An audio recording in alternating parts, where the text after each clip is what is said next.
The Colorado Outdoors, it's more than just an escape. It's a way to connect. Today we're joined by Martin, Executive Director of Colorado Youth Outdoors, to talk about how they're helping families build stronger relationships through hands-on outdoor education right here in our community. Good morning, Martin. Krista, thank you for letting us be back here at the wonderful Fox 21. We love when you come on because you're doing so many great things right here in the community. Thank you, ma'am. Thank you. Here at Loving Living Local, we got to know, what does Loving Living Local mean to you and the work that you guys are doing? Since about 2020, let's go back, since 2024 when I came on to work with Colorado Youth Outdoors, we've injected ourselves into the community, but more importantly, the community has accepted us. We're now partners with one of the major districts here in Colorado Springs, District 11, as well as the Pikes Peak Community Foundation in activating 87 acres at Venatucci Farms. When you talk about the historical aspect, we get the opportunity and the privilege to be on this landmark property and getting families back injected into nature. Can you kind of give us an example of what activating 87 acres of Venatucci means? Yeah, Krista, I have to tell you, last 2 weeks, we had the distinct pleasure of being with District 11. The curriculum for the second graders was all about nature and getting these young folks back out there. In 4 days, we put 1,500 second graders as a cumulative exercise at Venatucci Farms to allow them to talk about culture, the Native American culture, pollinators, the actual water conservation and erosion on Fountain Creek. And the last piece was with Colorado Parks and Wildlife, another dynamic partner that we do have.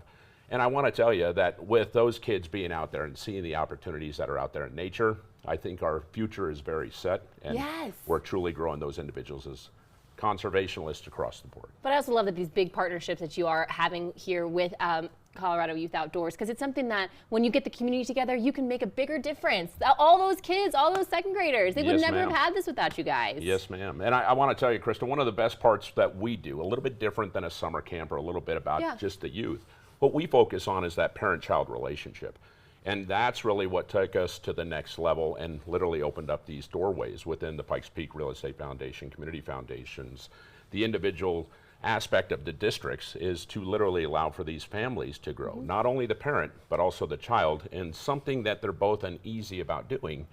But when they truly come together, that's what really drives that aspect of getting back outdoors. What should we share with our viewers right now that you guys are doing? So for the summer, what we do have is we have the individual summer in June, the second and the fourth week in June, Wednesday, Thursday, Friday from 5 o'clock till 8 o'clock. Same thing in July, the second and third week of Wednesday, Thursday in July. And what we're talking about is the fishing sports, we're talking about the shooting sports, and then from there our camp hike survival aspect. But again, it's no longer about just the child. We want the parent with the child, and they're both learning together, focusing on our model: participate, appreciate, communicate, and dedicate. But it's nice too to be able to have your parents and your kids together there, working together, being outside and doing things that they both probably really enjoy, but together. Yes, ma'am. That's the biggest part of this, is that you guys are really getting people together, families together, to really enjoy what Colorado has to offer. Correct. And right here being at Pikes Peak, America's Mountain, I mean, one of the best parts is, right down the road, they have that gateway. But what we did found research-wise was that most of these families don't go within or outside that 10-mile circle.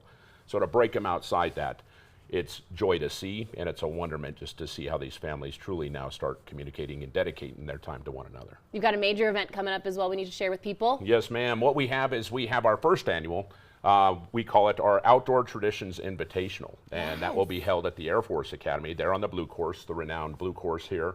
That'll be on June 19th. Limited spots left. Obviously, what we're looking for, it will be a lot of high quality items that we'll be raffling off, as all of them are, but I want to make sure that, the money that was being raised here is going directly to these efforts that we put in our PAC model to get these families back outdoors. All right, Martin, if people want to learn a little bit more information, how they can get involved in all the events you got going on, what's the best way for them to do that? ColoradoYO.org, Krista, and I think, again, it was great listening to your story about our shirts that are being out there, and people are now asking questions where we're here to make sure that the community is back outdoors and truly focused on how to become together as one out there. But it's also really cool when I get to talk about your organization and someone's like, wait, I love that idea. I was like, I know, it's great. Thank Martin, you, Krista. Such a pleasure. Thank you. Thank you, ma'am. Get online and learn more about the Colorado Youth Outdoors and how you can register for those programs there as well. And a special thank you to them for bringing us this segment.